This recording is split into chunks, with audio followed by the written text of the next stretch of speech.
Hello, I'm Robert Llewellyn and welcome to a special podcast takeover episode from my good friend Quentin Wilson. Now, as some of you may know, Quentin and I have launched the Stop Burning Stuff initiative to address the growing issue of misinformation on EVs and clean energy. To support the campaign's mission, we're bringing you a Stop Burning Stuff podcast series dedicated to fact-sharing and myth-busting. Now, we hope you enjoy it, and don't forget, if you'd like to join us and help fight the FUD, all the links to sign up are below. Like everything electric? Then you'll love our fun-packed Everything Electric expos around the world. Next up, we're in London and Harrogate. Remember, energy and transport professionals go free on the first day. Welcome to another SBS Stop Burning Stuff podcast, and I'm Quentin Wilson, and I'm really delighted to have with me today our guest, Bill Esterson MP. He is the Member of Parliament for Sefton Central and currently Shadow Minister for Roads. Bill has held various portfolios: Shadow Minister for International Trade, Shadow Minister for Business and Industry, and previously Shadow Minister for Small Businesses. And he did a maths and politics degree in the University of Leeds. And in the interests of transparency, I have to say that Bill and I already know each other. I go to the all-party parliamentary group on EVs, and we've exchanged late-night texts on potholes. But what you are, and I've known many transport ministers in my time, Bill, you seem genuinely interested in cars, roads, and industry, and you see it as a challenge that you relish, I think it's fair to say. So look, you're an EV driver. Let's start about how important EVs are to industry and to the UK. Yeah, well, Quentin, thank you very much for your introduction. And as you say, I am a car driver, and I responded to a debate in Westminster Hall yesterday about young drivers, in the preparation of which I realised that tomorrow marks the 40th anniversary of when I passed my driving test. And the sobering realization of just how old I was didn't go unnoticed. But I switched to electric last April and haven't turned back. And the honest truth is that the car is a liberating force for very many people, and there are significant parts of the country where if you don't have access to a private car, it's really quite difficult for you. I think 1 in 6 job adverts requires you to be able to drive. People need to be able to drive to get their education and to go shopping or for medical appointments. Quite often, public transport isn't good enough. And incidentally, improving public transport is very much part of Labour's plan for government, which we may well spend some time on. But I am hugely excited and encouraged at the prospects for people being able to take advantage of electric cars and indeed electric vans and lorries I don't think it's an if, I think it is when the technology advances sufficiently, because it's an opportunity to develop and benefit from new technology in this country ahead of the curve, to have first mover advantage and to benefit economically. There are very good jobs to be had. There are export opportunities to be had. There are opportunities in the communities of this country that are in dire need of better economic situations. And of course, there is the environmental imperative of us reducing our carbon footprint. But crucially, this is a cheap way of driving. It's already cheaper by many hundreds of pounds a year on average. For those of us who can plug in at home, it is hugely cheaper. And we have work to do for those who can't. We've got to make it more accessible for people who don't have a driveway. But ultimately, as electricity becomes cheaper, which with Labour's plans for government it will do, because we will massively increase the generation capacity from wind, solar, probably tidal and nuclear longer term as well.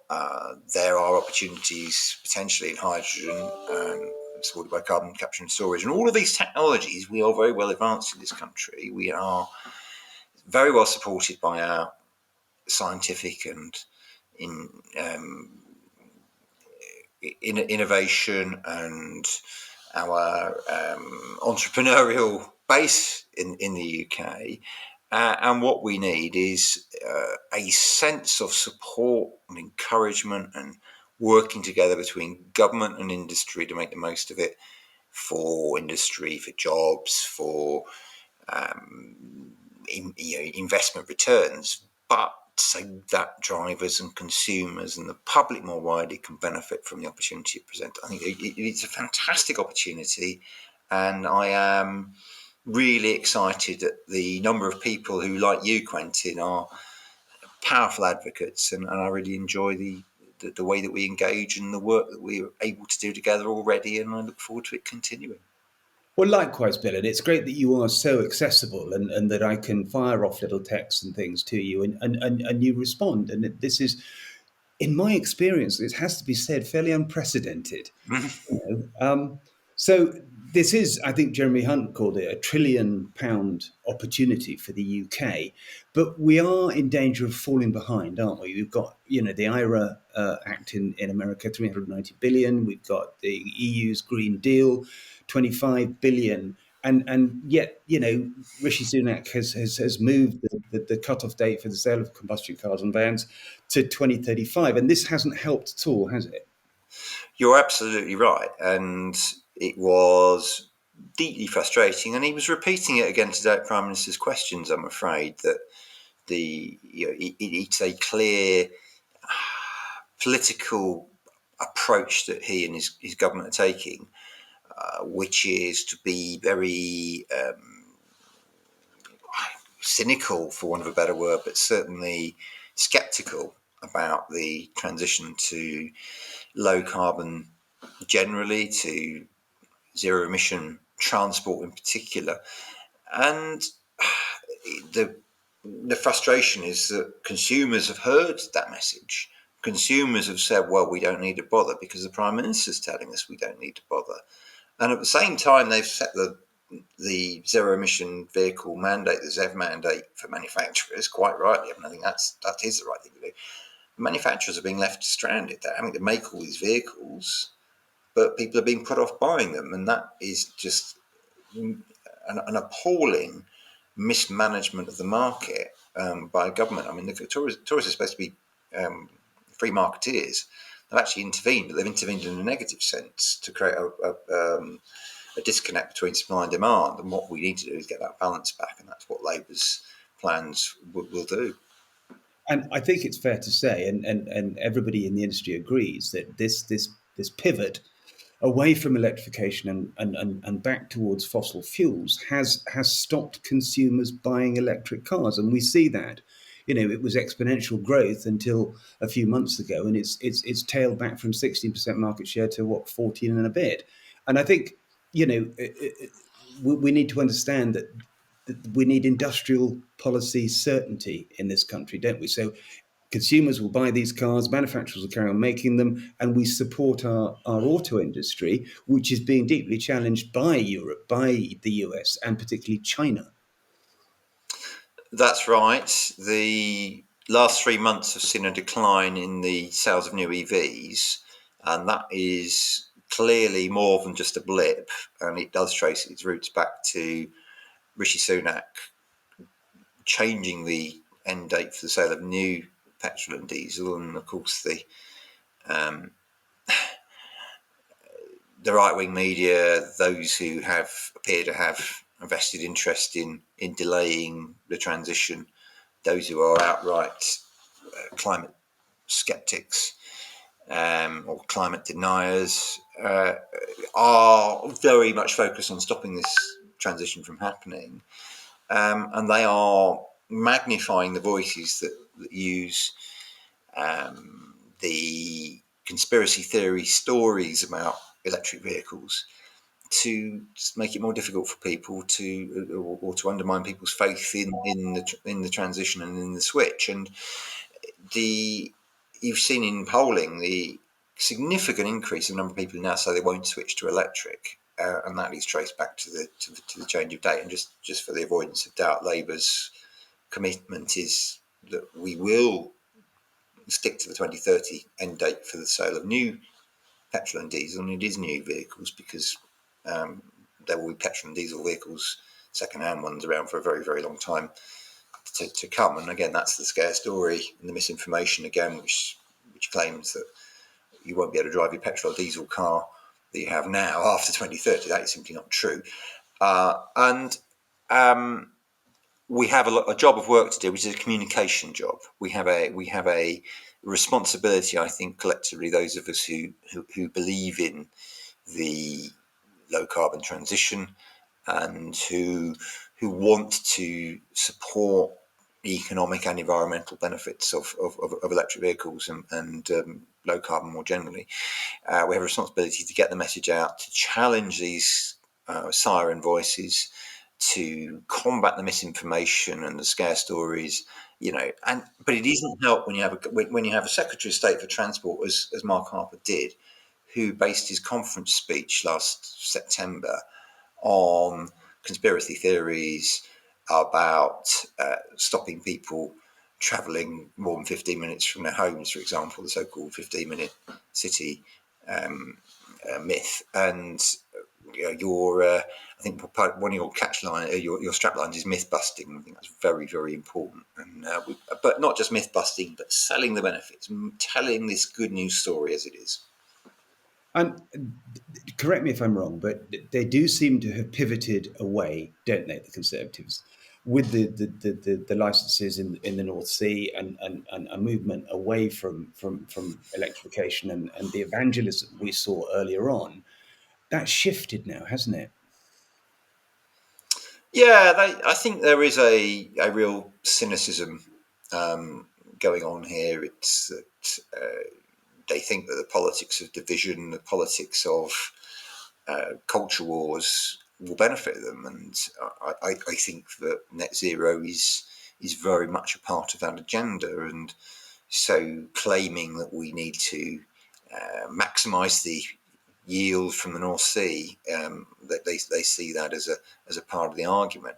It doesn't actually stand up to scrutiny, because what is extracted from the North Sea goes on the open market. It doesn't help us cut our bills, not by a penny.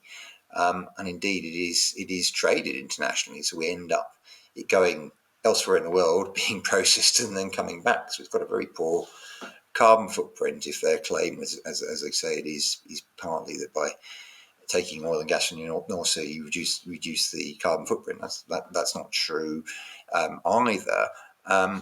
And actually, we need the technology and the workforce and the skills of people working in the North Sea and the companies who invest there. We need that investment and that expertise for the transition. We need those same people to support the offshore renewable energy industry, and indeed the onshore one. And that's the kind of transition that's got to happen. Clearly we've got to take people with, we've got to support, we've got to work with industries that are in fossil fuels at the moment. But by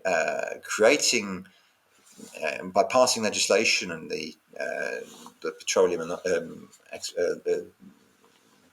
extraction and licensing legislation that passed its third reading in the Commons yesterday is part of this from the government, and we opposed it.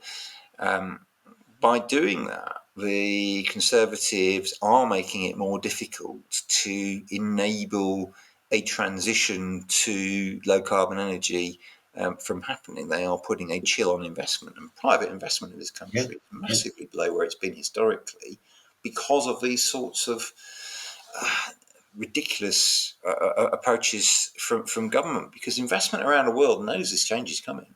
They are looking for investment opportunities in low carbon, and they are increasingly concerned and are increasingly likely to reduce their investment in fossil fuels, not increase it.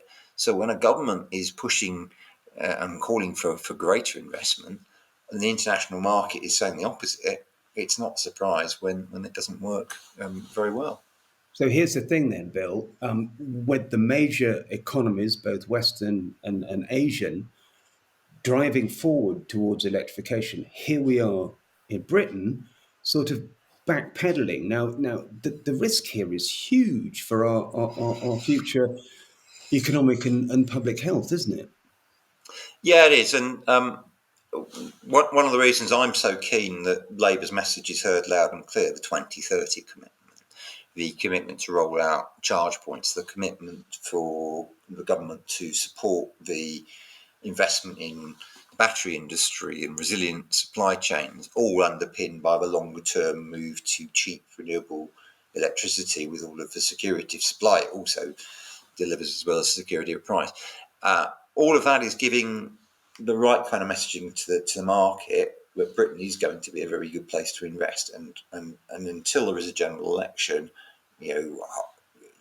keep faith with where Britain is going to be over the coming years. And we have an industrial strategy, we have an automotive strategy, and both of those approaches underpin the message to investors and to businesses and to workers and to consumers that with a Labour government, we are going to maximise the opportunity available for the whole of society and in all of our interests, economic and environmental. And it's a really, really important, simple message. This is going to happen. We can lead in it, and with a Labour government, we will. And because that is likely to come very soon, start making those investments now. And I am seeing evidence that people are very reassured by it. And, and again, it's underpinned by Rachel Reeves, the Shadow Chancellor, and her approach to sound finance, and the fact that every penny we identify for spending, we have to identify where the funding is going to come from. We can't spook the markets again like Liz Truss did with the mini budget. We have to make sure that we have a stable economic framework, we have a stable political framework, and that we have confidence from markets and confidence for investors to see the UK as a place to really back. And there are levers that you can pull, Bill, that aren't that expensive or onerous for the taxpayer, that'll help electrification. Like, for instance, my campaign to reduce the VAT on public charging from 20% to 5%. The SMMT have called out for reducing the purchase, the VAT on new electric cars. These are things we can do, aren't they? Well, they are proposals. I mean, we're not going to make spending commitments on either of those matters, certainly not this side of an election. And if we do them, we're going to have to find alternative revenue sources. There's a similar point to be made around fuel duty, which will reduce as we have fewer petrol and diesel cars, and we have to find an alternative on how we pay for these things. But there are things that absolutely we can do, which is to give assurances on the availability of charging infrastructure, and that is something we are very committed to doing. I think only 7% of the Rapid Charge Fund has been allocated so far, and it was announced in April 2020. It's £950 million, and what we want to do with the rest of that money is make sure that we have charging infrastructure where people need it, with binding targets for local authorities to achieve that goal, and similarly creating that confidence amongst manufacturers with the battery capacity or manufacturing capacity in this country, and the wider supply chains. And these are tangible things that a Labour government can do, but ultimately we can reform regulation to help speed up these things like the rollout of the charge points. We can reform the planning system to do that. Making financial commitments is harder to do, not least because we have a very difficult financial situation. But I talk to the industry, and usually it's not money or subsidy that they're looking for. Usually it's certainty, it's economic stability. and it's regulatory certainty that will make the difference. And I think Rachel gave a very strong indication that we will set a large degree of certainty in government when she announced that we'll have a cap of 25% on corporation tax for the life of the Parliament if we win the election. And it's those sorts of proposals that I think are as helpful as anything. But to your question, I take your point about things like VAT, but in the end, it would still leave public charge point costs as being relatively expensive. The bigger targets are if we can do things to make it possible for more people to charge at home, so things like curbside recycling. But ultimately, long term, it's cheaper electricity from renewables, whether it's for home charging or public charging. Now, those things are doable. It will take time, and in the interim, we've got to sell the opportunity. And look, the more electric vehicles there are available, the lower the prices. So the better we can do to communicate with people, the better fleet sales do. The more we can reassure people that you can do this and that you're going to be able to charge your vehicle, the more people will buy privately as well, and then we'll have a stronger second-hand market. And things are starting to happen. We've got parity of price now between electric and petrol and diesel, so things are moving in the right direction. But like you, I am impatient to see the transition happen as fast as possible. And to counter the mischievous myths, and we see that used EVs are the fastest selling fuel type of all on Auto Trader because the prices have come down to such a level that they're now much more affordable than they were. But then those siren voices tell us that EVs are now too cheap; they're depreciating too fast. When not so long ago they were far too expensive. So you can't really win, can you? So all this mixed messaging is confusing the consumer to such a degree that you can't really blame them for voting with their wheels and putting it off for 11 years. And I think that's the main challenge, isn't it? To get out this information that these cars are really a buying opportunity now, and that the total ownership costs over 3-4 years are significantly less than combustion cars. Yeah, I think that's right, isn't it? And it is. And when people try them, they know they're good, and the quality of the product speaks for itself. It's getting people to try. I mean, I like the fact we're now seeing more adverts, and I know why the manufacturer's doing it. They've got to shift the stock, but that's got to help. But I do think government has a responsibility. I think government working with industry, working with those like you, Quentin, who are passionate about this to get the communications right. I think this is a big part of it, and I will continue doing what I can, and I know you will similarly. Yeah, I mean, we sat at an APPG, didn't we, Bill? And we listened to this poor motorway service operator who was telling us that it was going to be 4 years and £27 million to connect his ultra rapid chargers. That's simply unacceptable, isn't it? It is, and again, these are the sorts of areas where I think government can make a difference, and our commitment to regulatory reform must make a difference in speeding up decision making and identifying. Yeah, there's this long queue of connections, identifying those of them which are just holding things up and prioritising. So that'll be the kind of change that we are able to make. I hope relatively easily, but it will give assurance to investors that we're moving in the right direction. And tell me about the battery factories. I thought it was a great shame we didn't have British Volt. We're now massively behind the rest of the world in terms of battery factories. We could have built one there. Your plan is to roll out, a significant amount of battery factories in the UK, isn't it?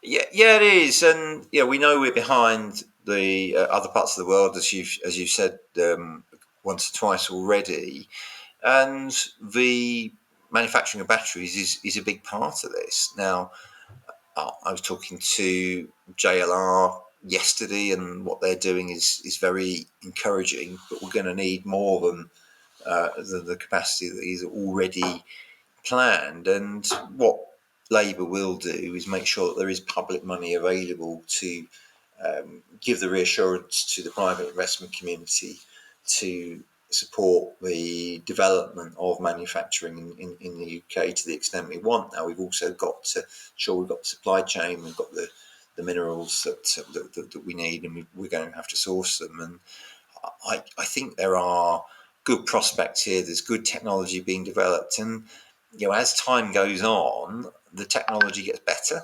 The batteries start to become more efficient, and range starts to increase, and all of these things will help.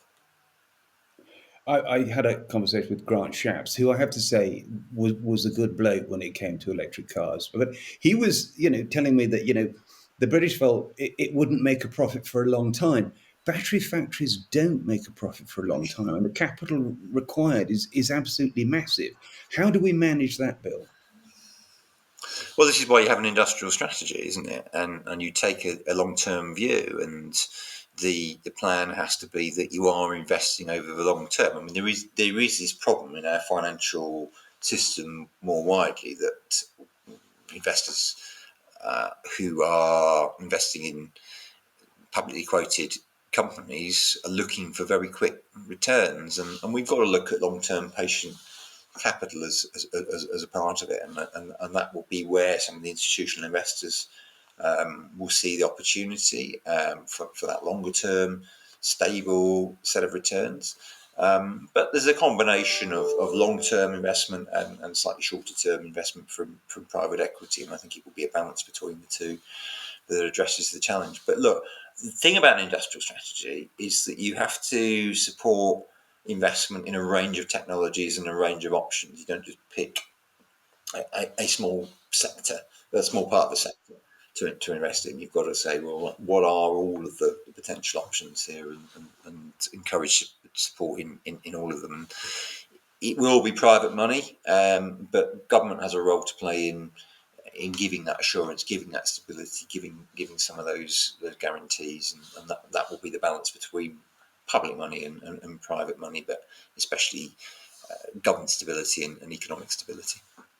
But this is an historic moment, isn't it, in the history of energy and in the history of the automobile, where we're doing this transition, which hasn't been done for 120 years, and we really do need, as a country, to get behind this. And I think the risk of if we're using shallow electioneering to put consumers off is totally wrong, and there is such a lot to be played for here, isn't there? And it's the air quality in our towns and cities.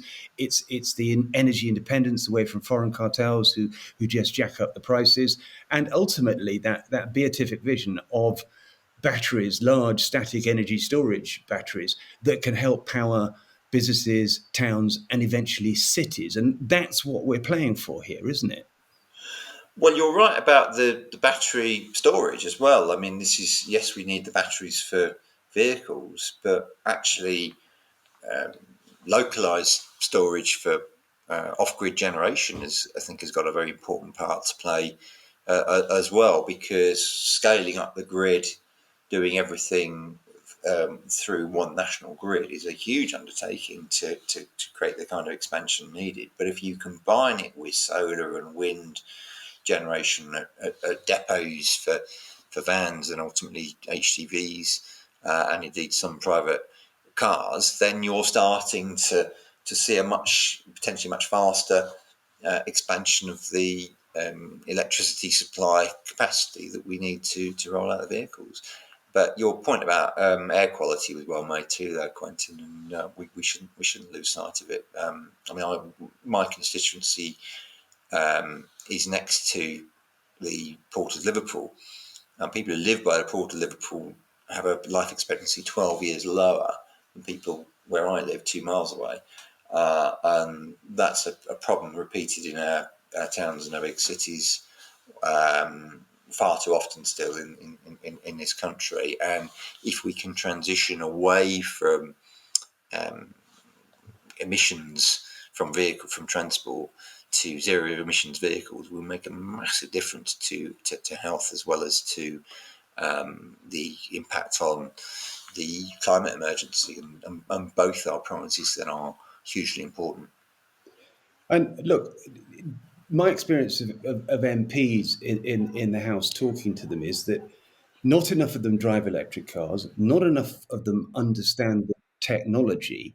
And that's where we really do need the leadership and the evangelism, isn't it? And how are we going to get MPs to drive them and to understand them and to believe in them, Bill?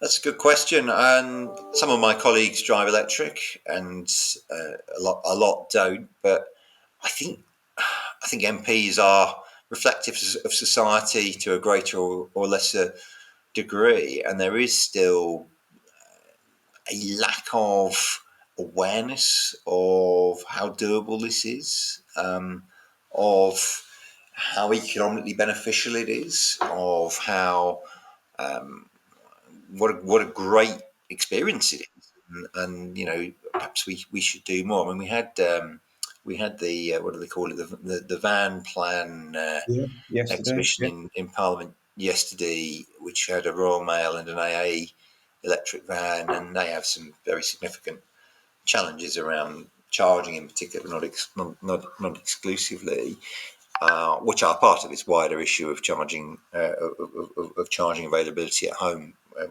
all too often, and in their case, charging at depots.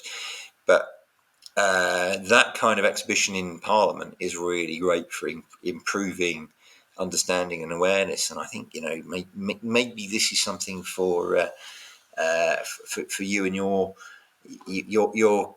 network to do more of, which is to go on the road and really evangelize and show people what they're missing. And I wonder if that's doable, but certainly I think if you could do the same thing the vans did yesterday, I think that'd be a good start in Parliament.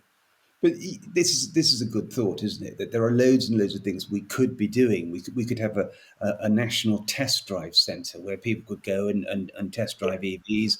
We could bring EVs to Parliament Square and put MPs in them. And it's that Damascene moment, Bill, and you know as well as I do, where you get into an EV for the first time and you drive it and you just, it's a revelation, isn't it? And you come away thinking, well, why did nobody tell me how good they are?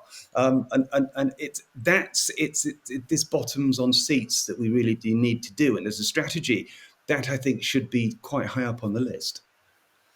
Yeah, well, you've given me something to think about in the event I become the minister rather than the shadow minister. I'll grant you that. But yeah, I think trying is believing, seeing is Yeah. believing, and you're not wrong about that. And it's I think it does come back to communications and experience and reassurance. And I suspect that if we look back in history, when there's been changes in technology, there's always been a challenge in that transitional period. The trick is there's such an opportunity for countries that do it early. And I look at Norway, all right, it's a smaller country, but they're so much further advanced than we Yeah. are. Now, what are our lessons now? Some of them were around subsidy, and that's going to be hard for us to do. But there are other parts of what they did which I'm sure we can apply. And free parking and stuff like that, and things you can't buy, such as just advantages on the road for electric cars, and they've got 84% penetration. Yeah. And I know they've spent a lot of money on it, but it's absolutely worked. And I think what we've got to do is sit down and come up with all these ideas that we can really shape a policy and adoption and communication to drive this forward, because it's not going to happen on its own. And people say this to me, well, look, if electric cars are so good, that let them stand on their own 2 feet. This is a seismic change that will face resistance, and you've got to nudge it forward. And perhaps we can't do that with subsidies, but we can do it in lots and lots of other ways. And that, I think, is the major challenge for the next government.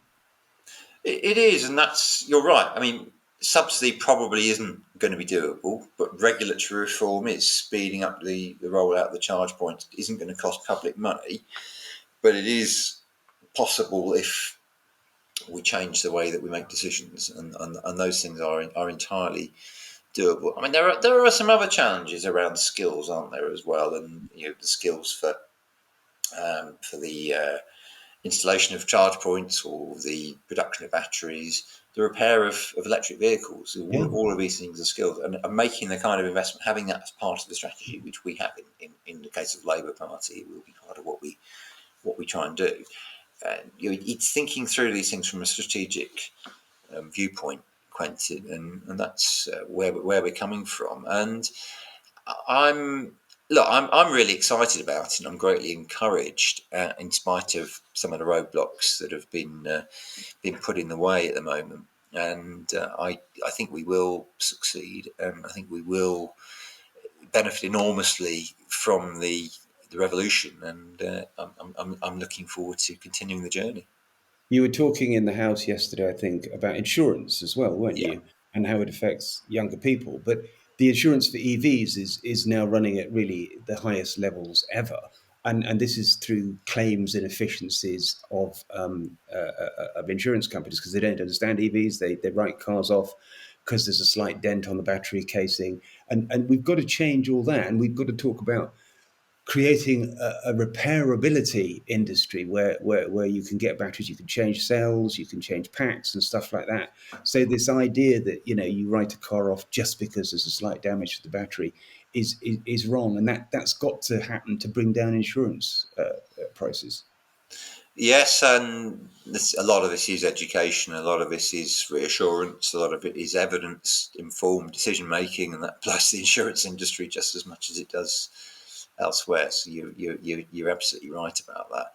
But it was quite interesting because the insurance industry tells me, well, insurance premiums didn't go up for a long time, so they're just playing catch up. And then I looked at what's happened in the European Union, and for some reason they haven't gone up as much. So, I am a little sceptical. But we have a commitment as a party that we're going to get the CMA and the FCA to investigate and review the insurance markets and the premiums that are charged, and look at the hidden fees and the auto renewals, and some of the way that options are presented to consumers. And I think if we do that, we've got an opportunity to save people a lot of money, and that is very much true generally. I mean, yesterday's debate was about young drivers, but you're right; it's also true of electric vehicle drivers, and we clearly need to get to grips with this and address any suspicion of premiums that are higher than they should otherwise be. Yeah, it's all about collaboration, isn't it? And bringing I chose my words. There was another word I was thinking of, and I shan't use it. all about collaboration where you get all these interested parties around the table and say, right, how can we fix this problem? And it needs to be done with speed and at scale. So you've got quite a job in front of you if you do get elected as a government. We have. I mean, we have a huge set of challenges. I mean, so as a government, we've set ourselves 5 missions, and the reason we've gone for missions is because they cut across departments.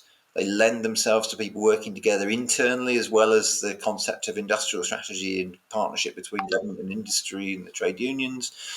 And it is looking at these things in a big picture sort of way, saying, look, here is the vision of what we're trying to achieve, that is going to capture the imagination and encourage more people to be involved in finding the answers, in addressing the challenges of our age. And that is true of the transition to low carbon in this country and across the world. And we've set one of our missions as being to be self-sufficient in renewable electricity generation, which of course will be fundamental to making it so much more attractive to drive electric. And the other 2 missions that are related is to sustain the highest growth in the G7. Again, this new industry, if we can take a lead in it, we've got these huge economic benefits that can come. And then finally, the opportunity mission, which is the jobs, the economic benefits in the communities around the country that at the moment are being disadvantaged and have struggled for far too long. My own region, in the Liverpool City region, which has the poorest performing economy in the country, being a prime example of it.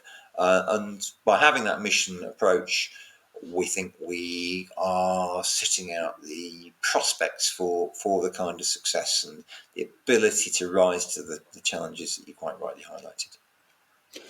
All right. Well, Bill, thank you very much indeed. It's been a pleasure having you on, and I look forward to carrying on communicating with you, not least about potholes, and we'll come up with a plan to sort that out. But I mean, you're very passionate and deeply interested in the subject, so we wish you all the very best indeed. Yeah, and I want to clarify. He didn't just mean I'm passionate about potholes. He meant motoring more generally.